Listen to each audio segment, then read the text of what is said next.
त्या ठिकाणी आपण क्वेश्चन नंबर 25 सॉल्व करणार आहे. The size of image is form by convex lens of focal length F is half the size of the object. Okay, तर या ठिकाणी कॉन्व्हेक्स लेन्स दिलेला आहे आणि जी इमेज फॉर्म होते ती हाफ साइज एवढी आहे ऑब्जेक्टच्या साईजपेक्षा. तर आपल्याला फाइंड करायचं the distance of the object from the lens is. ऑब्जेक्टचं डिस्टन्स फाइंड करायचं लेन्सपासून. तर हा क्वेश्चन 2021ला आलेला होता. याच्या 4 ऑप्शनपैकी पहिले जे ऑप्शन आहे ए त्या एफ, बी ऑप्शन आहे 2F, सी ऑप्शन आहे 3F आणि लास्ट डी ऑप्शन आहे 4F. तर या 4 ऑप्शनपैकी या क्वेश्चनचा करेक्ट आन्सर काय असेल तर ते आपण डिस्कस करू या ठिकाणी. तर या क्वेश्चनमध्ये आपल्याला एक कॉन्व्हेक्स लेन्स दिलेला आहे ज्याचा फोकल लेंथ एफ इतका आहे आणि त्याची जी इमेज फॉर्म होणार आहे तर ती दिलेली आहे हाफ साईज इतकी ऑब्जेक्टच्या साईजपेक्षा.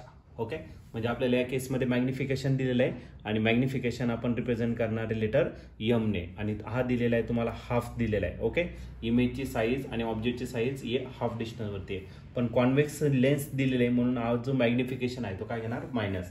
का बरं मायनस घेणार कारण की एक लेफ्ट साईडला असणार आणि एक राईट साईडला.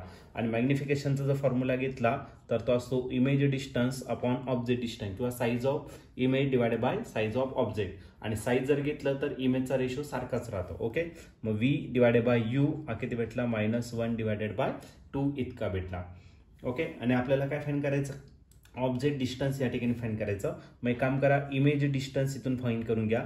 तो भेटेल -1/2u इतकं काय भेटेल तर इमेज डिस्टन्स. आता या केसमध्ये यूज करायला लागेल आपल्याला lens formula by using lens formula. तर हा लेन्स फॉर्म्युला जर घेतला तर हा लेन्स फॉर्म्युला काय आहे 1/f is equal to 1/v minus 1 काय तर u. ओके, आता या ज्या व्हॅल्यूज आहेत त्या आपण या ठिकाणी पुट करणार. एफ ची व्हॅल्यू आपल्याला गिवन आहे फोकस एफ इतकाचे फोकल लेंथ इतकं. मग 1/f तसा घेऊ. कॉन्व्हेक्स लेन्स आहे म्हणून फोकल लेंथ जी आहे ती काय असणार पॉझिटिव्ह. व्ही जो आहे तर व्ही ची व्हॅल्यू आपल्याला गिवन आहे तर ती आपण या ठिकाणी पुट करणार आणि ती किती आहे -1 डिवायडेड बाय 2u इतकी आहे. ओके, तर ते आपण v च्या जागी या ठिकाणी पुट केलं.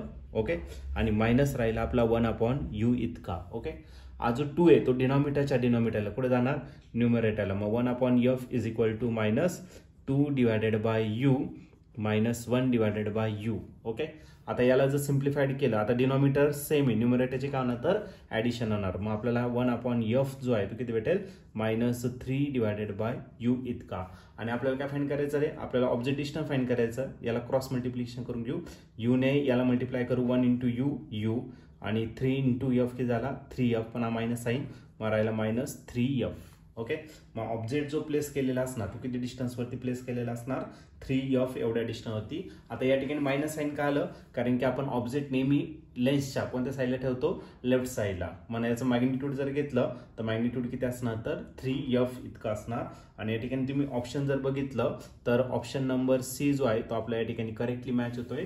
मग या क्वेश्चनचं जे आन्सर असणार ते ऑप्शन सी. ऑप्शन सी म्हणजेच काय object is kept at 3f distance from the lens. Option C याचा करेक्ट आन्सर आहे.